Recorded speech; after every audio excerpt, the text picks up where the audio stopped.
Welcome back, everyone. Welcome back to another week, another edition of the another month, another edition of the Amantes de StarCraft number 236. Amantes de StarCraft 236. I'm of course host VIP. With me, I'm joined by these amazing players, by the people in the chat, by my pledges as well. Welcome one and all to your monthly dose of Brazilian StarCraft. You might be familiar with Code for Giants Cup. Code for Giants Cup is a bi-weekly tournament. Amantes de StarCraft is a monthly tournament instead. Every single month, players, they are going to be seeded in, invited, and they're going to be facing off here on a monthly basis from land of Brazil. I do love to see it. Of course, going to be featuring more well-known players. We have players like MasTeR, players like Shakti, Eric, Inexorable, many others. Let's have a look at the bracket. Let's catch up. Let's go, baby. Let's go. For those that are curious, of course, this is going to be a replay cast. This event usually is a 2-day event and does go over the course of the weekend. But of course, during the weekend, we were otherwise busy with other events like your KSLs, like Sparkling Tuna Cups, and others. I will try to be there live for the next one. Now that we're kind of wrapping up a bunch of our replay casts, now we're wrapping up and catching up on a bunch of events, we should be able to cover more of these events live. At least that is the hope. That is the hope. That is the plan. We'll see if that does come to pass for the next edition, for edition number 37. For now, though, let's switch the scenes over. Let's catch up on the bracket itself. Here we go. We have our double elimination format. Double elimination, all players, of course, from Brazil. Actually, zooming in a little bit just so we can get a better picture of what is going on. We are going to be casting from the upper semifinals onwards. Hold on. There we go. Upper semifinals onwards, we have our two matches. We have Eric. Eric is going to be going up against Yan Ji, and we have MasTeR up against Shakti. I did mention Inexorable earlier, and my apologies, Inexorable is not a part of this month's event. I would imagine he was otherwise unavailable. For those that are curious, Inexorable, he is the best Terran player in all of Brazil, but alas, he is the notable that is missing here. I see that we're lacking Inexorable. I see we are lacking Dominoko as well, but we have all the other regulars here. Looks like Shakti did take down Kamikaze 2-0 in the first round. MasTeR took down Allison, Eric took down Victor, and Yan got a walkover over Purple. Here we go. So we have our upper bracket semifinals that lead us into the lower bracket thereafter. So we have quite a number of matches ahead of us. We will be focusing and following our players here to the upper bracket finals. Then we'll be going on a break, and then we'll be covering the rest of the event as well. So plenty of matches, plenty of series ahead of us, plenty to come. And we'll start things off with our PvP with MasTeR versus Shakti. Then we'll jump into Eric versus Yan. Beautiful. Beautiful. Here we go. We're jumping into our first series against shout to Cosmos. Cosmos, he is the main caster and organizer of this event. Cosmos does cover this event in Portuguese. We are here to cover it in English. And spawning in the bottom right hand corner of King's Cove, we have our Brazilian Protoss player, the blue Protoss representing Eximius Gaming. It is Shakti. And spawning in the top left-hand corner, we have as opponent, we have the red Protoss player, also from land of Brazil, representing Team Hellfire. It is MasTeR. MasTeR is one of the stronger, or I would say the best Protoss player in all of Latin America. MasTeR, he is favored to even take the event. I think it was in last edition's Code for Giants Cup, we had a best-of-5 finals between MasTeR and Eric, and MasTeR did barely win it out. So we'll see if we can do it here again. We'll see if Eric or one of our other players can stop him. It's going to be a battle of the ages or generations here between these two players. Shakti has been around for a very, very long time. Did retire, actually. He retired, I want to say, back in 2022. It's been a couple of years since Shakti has been in full swing, but a couple of months ago did return to the game, only playing in these more regional events, only dipping his toes into Code for Giants Cup, into Amantes. It's great to see the return of Shakti. Nowadays, he's not a full-time pro. Nowadays, Shakti, he only plays part-time, plays in his free time instead, in a more casual setting. Despite that, still a very strong player and still can cause these upsets. We have seen Shakti actually defeat MasTeR in months past, so he has it in him. He does have it in him. For the time being, going for a proxy pylon. Probes out on the map, and the pylon should be thrown down. Again, it is going to be a 2-gate opener here out of Shakti, likewise 2-gate opener out of MasTeR. Pylon has in place, so we are going to be hiding the initial second pylon and making it look like we are proxying. I say look like, the probe is sticking around, which means we might actually commit to a proxy. Might end up committing here. We'll see. Likewise, MasTeR across the map is throwing down his own pylon in the main base. Cybercore is done, getting to the first units of choice. Double Stalker. Double Stalker out of MasTeR, double Stalker out of Shakti. We're still keeping our eye on this probe. Still no proxy setup here. We could throw down an extra gateway just to reinforce across the map, but this reinforcement point is not really too far out there. That's why, oh, never mind. We are committing into hidden tech. This I'm all for. It's one of those things where this Twilight Council doesn't need to be closer to the opponent's bases, doesn't need to be close by, it can be further back to hide the initial blink, to either throw down extra gateways or even a Dark Shrine opener. Okay. As Shakti does zone away that probe, is going to be fanning out. Likewise, MasTeR is searching for that proxy pylon, diligently so. Does check the central location. Scouts on the left, scouts on the right. He is looking for the pylon. He knows it is somewhere. We know where, though. Twilight Council is done. Do we go for Blink? Do we go for the Dark Shrine? Both are options. We can go Blink into like a proxy gateway, into like a 3 or 4 gates Blink all in. And there it is. The Blink is on the way. So it is going to be a 1-base all in from Shakti. Third gateway gets thrown down back at home. Stalkers move out, and Shakti, he does have a Stalker advantage. Oh! Gets a couple of shots off. Does get a couple of shots off.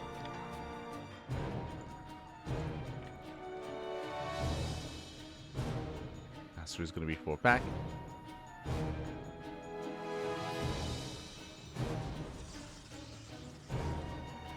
And there we go. We do have a proxy pylon being set up here outside of the base. Outside of the natural. Going to be committing here to his 1-base all-in. Again, he's going to be able to reinforce going into, yep, 4 gates. So 4 gate, 1-base Blink from the side of Shakti.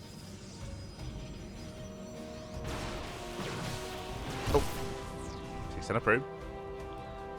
MasTeR, he isn't fully aware what's going on, but he knows that there's aggression, right? He's aware that there's some kind of all-in coming his way. He does get eyes on the pylon. That confirms it. Shield battery's already on the way, so good read here by MasTeR. And ideally, he wants his own defensive Robo. And the Robo is done. Robo is done. Immortal productions are on the way. And the higher the Immortal count, the easier this becomes to defend. So MasTeR needs a little bit more time here to hold on.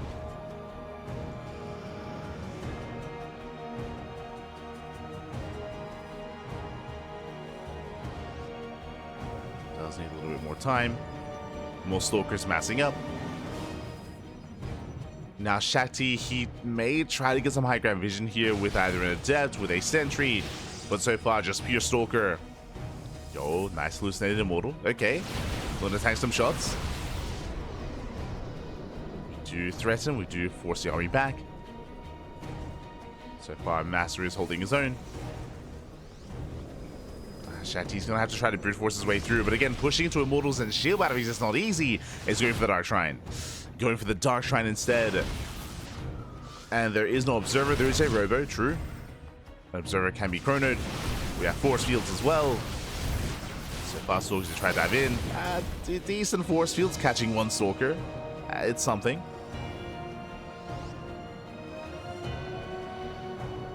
Shakti is being slowed down. There we go, Dark Shrine is done. DTs are morphing in. Currently, no detection. But there are force fields. And MasTeR can always force through the ramp. Try to slow Shakti down if he notices.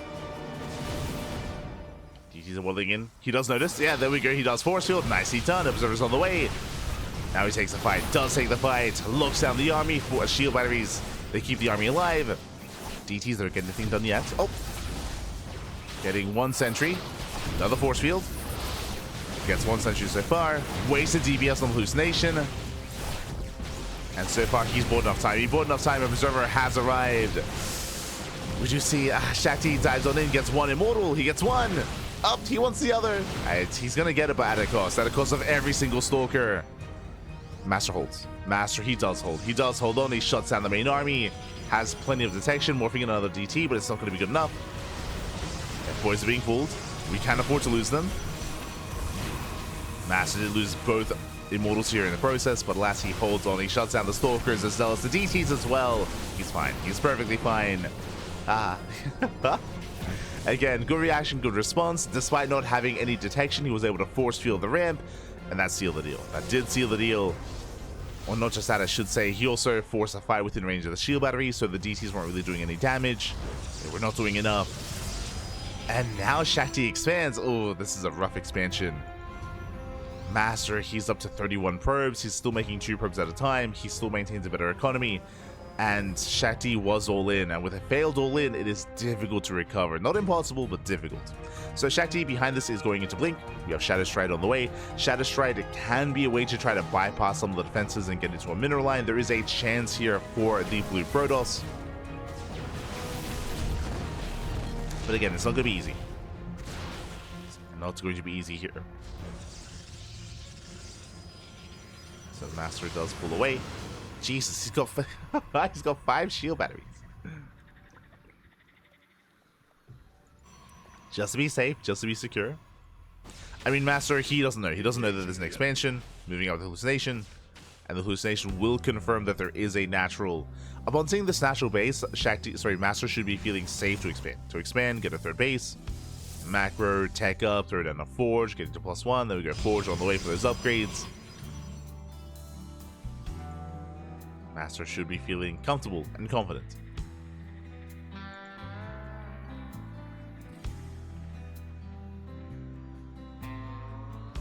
Shakti does move out with a probe. Looking to potentially throw down another proxy. Blows her by. That's one of the downsides here of going for an all-in on King's Cove is the rush distance by ground is so incredibly long.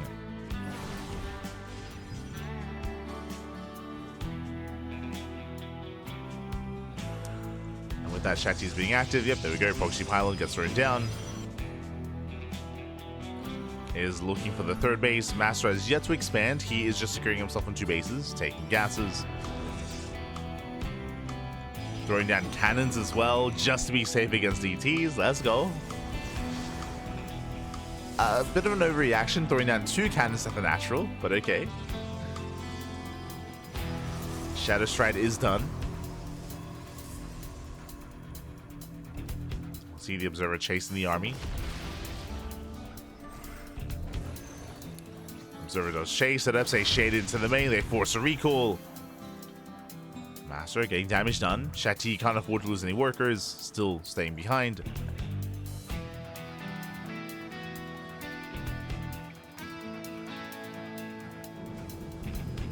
And it's going to be all or nothing for Shakti.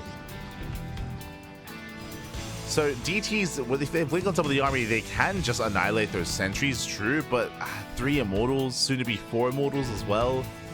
Like, it's a very robust army. And oh my god, MasTeR. He just keeps throwing down more cannons. I mean, he sees that there's still no expansion, gets more probe kills, confirms no gases either. And Shakti is still very much so all in, despite taking the natural. And MasTeR's like, yeah, come at me. It's like, he is more than ready. Warps in a couple of Archons as well. Hopefully they're not trapped. This one here might be stuck in between all the side defense. Is it? Okay, no, we're good, we're good. They're slim enough. They fit through.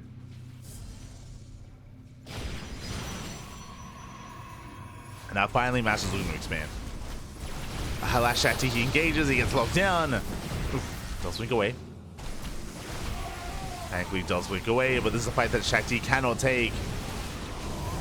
As he will lose everything here. GG gets called, and MasTeR, he will take game number 1. Whew. GG. MasTeR does take a lead in the series. Again, it was a wild build out of Shakti. Unfortunately, MasTeR, he didn't quite confirm what kind of all-in it was. Like, for all he knew, it could have been Proxy Robo, could have been Proxy 4-gate without Blink. Like, he was still trying to piece it all together. Regardless, did recognize that he was in danger, played it safe, got 2 shield batteries early on, threw down a Robo, started immortal production. He was fine, he was safe and sound. A lot of it did come down to the response to the Dark Templar, though. The DTs had potential to end the game, but we saw that even though there was 0 detection, MasTeR, he did see the shimmer. He saw the shimmer, he was able to force field in time, force field the ramp, and lock down Shakti. GG. Was able to lock him down in the end, and with that, that leads us into game number 2, and we'll see if Shakti can bounce back and force the ace match, or if MasTeR can bring it home and take the series. Let's go. As spawning in the bottom left-hand corner of Ultra Love, we have our Brazilian Protoss player, the blue Protoss representing Zimi's Gaming. It is Shakti.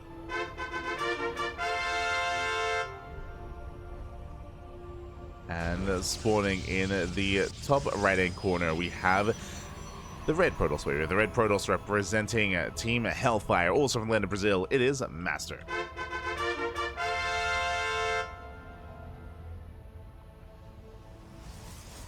Go. We go.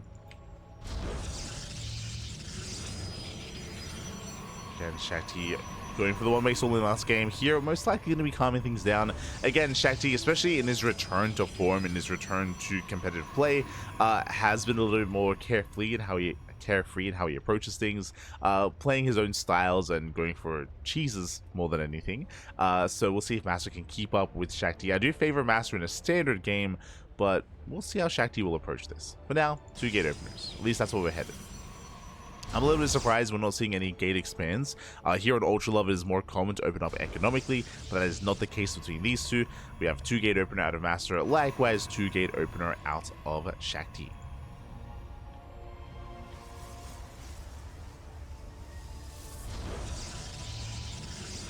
We have our 2 gate openers. Likewise, this time there's no proxy. We have the scouting probe across the map. Second pylon for MasTeR. Likewise, second pylon for Shakti as well. And MasTeR, he scouts. He scouts, he confirms. This time, everything is where it should be. This time, there is no proxy. Both players are fully aware of that. And now we can embrace a more standard PvP. At least early game. So we can calm things down. We can settle it.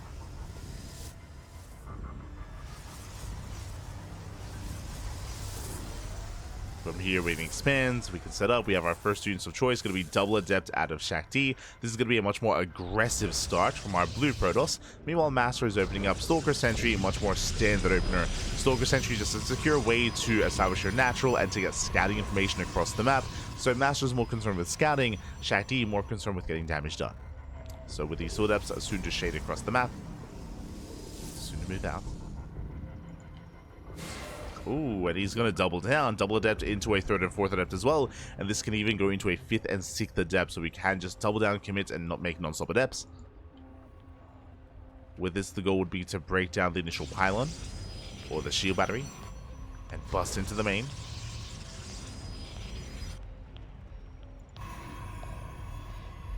MasTeR securing himself, just now moving out with a hallucination. Meanwhile, we have confirmation here. We are still making adepts. Like, we're not stopping. We are not stopping. Now, the reasoning as to why you would want this many adepts, 2 adepts one-shot probes. That is true. They do one-shot workers. But as you would imagine in PvP, every time we attempt to shade at this level of play, MasTeR, you can see he's in position to wall off. He's in position to fully wall off, to block off here with a shield battery or with a pylon to make sure that the adepts do not get in. But that changes when you get into mass adept. Once you get up to 6 up to 8 adepts, then you can commit to the shade and you can focus down this building and bring it down in time and then bust into the middle line regardless. You can brute force your way through that wall. That would be the hope. Oh, as adepts are being scouted. Yeah, they're all seen. They're all spotted. MasTeR has to back off. From here, he has to wall off with a gateway instead. With something more robust. As we're up to 6, getting up to 8. So 8 adepts is going to be the ideal. Here comes a massive shade. So far, up, touch right in the pylon, and we're committing on top of the army instead. On top of the sentries, he gets 1. He tries to, the shield battery putting in a lot of work. Yeah, adept shots aren't lined up. And, Jesus. he's like, what the hell? Like 8 adepts, they don't kill a sentry. GG gets called. That was brutal. He commits to the shade and nothing died. The power of the shield battery, the power of Protoss. So Shakti learning the hard way there. GG, well played, and MasTeR, he will take game number 2 in the series 2-0. GG. GG, well played. Now, to be fair, I do believe that Shakti, his adept shots weren't lined up for the first volley. And I think if he had lined up his shots, then maybe that one shot's the sentry. But yeah, regardless, then and there, he did attempt to, wasn't quite able to bring the sentry down, didn't snowball the way that he wanted, and GG well played. MasTeR, he holds, he defends, takes the series 2-0. Does take the series. And with that, we have our first player here advancing on into the upper bracket finals. The question becomes, though, who will join him as we get ready for our TVZ? We're used to seeing players like Inexorable here in this kind of setting, but I'm happy to see, not quite Inexorable, but I'm happy to see that Yan is here. Yan, he's a little bit less consistent. He's a very young player. He's very young. I would say nowadays he's like 17, 18 years old. But he's a very young player. And because of that, he's also a little bit inconsistent when it comes to his signups, when it comes to when and how he does play and compete. Yan is not the most active of players, but whenever we see him, it's always a treat, always a little good fun. And he's up against Eric, the Duckling. Let's go. Eric versus Yan is going to be coming up next, and we're going to be loading into Ultra Love.